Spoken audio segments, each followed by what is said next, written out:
Okay, so for tonight's video, I want to talk about the question, do narcissists commit suicide?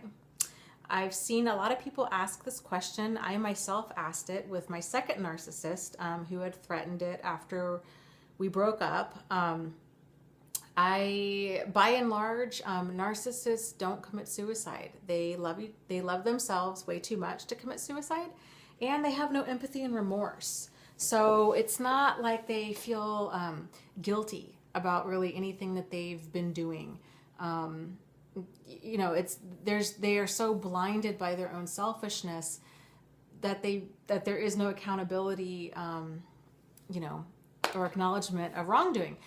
If a narcissist does successfully commit suicide, my guess is it's an accidental overdose, or their public image was so damaged that they couldn't create enough flying monkeys. There's a video about that, or smear campaigns, or they couldn't lie enough to get out of it. Would be my guess, is if a narcissist really were to commit suicide. It would be totally selfish. Like they couldn't handle the thought of everybody really seeing them for what they are. But by and large, it's just a ploy. There are two common sickness ploys by narcissists. The first one is cancer, that they have cancer or some sort of terminal disease, or again, the whole suicide thing. The two main reasons for these different sickness ploys are one, to reopen communication with you. So these ploys are generally done after the relationship has ended. Whether you ended it or they ended it, their whole goal is to reopen communication. This is a manipulation technique called hoovering. And I did a video on this the other day. And if I can figure it out, I'm still trying to figure out YouTube. If I can figure it out, I will put a link at the bottom of this video on hoovering. But hoovering is basically, it's named after the Hoover vacuum, and the goal is to suck the victim back into the relationship. And it's all different. I think there's 12 common hoovering techniques that narcissists use to suck the victim back in. The whole I'm going to commit suicide if you don't talk to me, or I'm terminally ill, please help, are two of the most common ones. Okay, so if the hoovering generally does work, because most normal, decent, compassionate people, if somebody says, I'm going to commit suicide, they panic and they think, oh my God. They reopen communication, they want to help this person get help, and then they think, well, I'll just, then I'll cut things off again and I'll go along my merry way. But the narcissist won't let that happen, because it's a game that they are wanting to play on their terms, and they're playing it to win.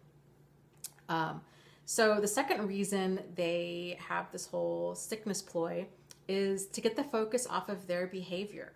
And how brilliant, right? So if, you're really mad at me for something, and I say, oh my gosh, yeah, I know I lied and cheated and did all these things, but I'm going to commit suicide. All of a sudden, everybody's focus goes to, I'm going to commit suicide, and getting them out of that panic and out of that crisis rather than the behavior. And by the time the attention does circle back around to the behavior, that level of intensity and irritation and frustration with that bad behavior is way diminished. So the narcissist can then, kind of slide right out of it and not be accountable for it, and just talk his way, or just slither right out of the accountability on that. So what do you do if a narcissist is saying that they are suicidal? You call 911. That's what you do. So if a narcissist texts you or calls you or tells somebody else that they're going to commit suicide, call 911. You tell them that this person is suicidal. This is really what you should do for anybody that's threatening suicide. Call 911 first. They're going to get there fast, and then they are trained to be first responders.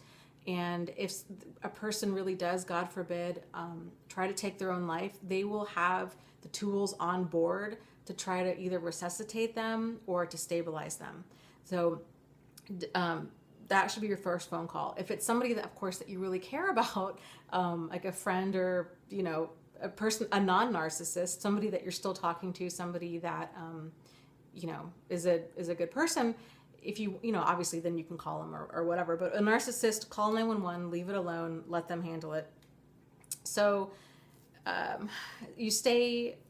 to keep a narcissist out of your life, there's 2 different techniques that you can use. I will go into this in further detail down the road, but it's called, your 2 options are going no contact or going gray rock.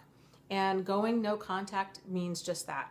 So you block them on Facebook, you block them on your phone, you block all forms of communication with them. This is, of course, assuming that you don't have to have communication with them. So it's easier if you set up, their emails to go directly to your spam folder, so you're not even tempted to open up communication with them. The longer you go no contact with them, the easier it will be to get over them. It's like it's like quitting a bad habit. You just have to kind of go. With narcissists, you have to go cold turkey. You can't really wean yourself off. It's so much harder because they are so manipulative. The other technique, if you do have to have them in your life, is called gray rock. And gray rock is a brilliant technique. I'm not sure who thought of it, but it's absolutely brilliant. And it basically means that you are going to become as exciting and as reactive as a gray rock. Okay, so gray rocks are really boring, right? They blend in. That's how you need to be. So if they start doing these kinds of provoking behaviors, hey, I'm going to commit suicide. I have cancer. The house is on fire. All of these different things to poke you and prod you and try to provoke you into a reaction. You just are not reactive. You're a gray rock. Okay. So, you don't talk about anything exciting. You don't talk about anything that's exciting going on in your life. You don't talk about anything exciting or interesting that's going on in your children's life. You talk about laundry. You talk about your taxes. You talk about your car maintenance. Like nothing exciting. And eventually they will leave you alone because their whole goal with people, we just provide them with supply. And supply is, it's attention, it's food, clothing, sex, shelter, status, public image, these kinds of things.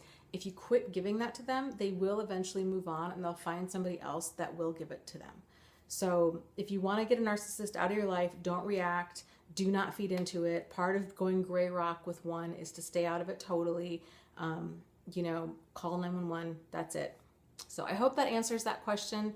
If you have any other questions, comments, concerns, frustrations, ideas for videos, anything else, let me know. Comments down below. I always check them. I really make an effort to respond to everything. You can visit me on my website at narcissistsupport.com. Again, there's going to be a link down here, or on my Facebook group, which is a support group, and it's also called Narcissist Support. I will also have a link down there. Thanks so much and have a great evening. Bye.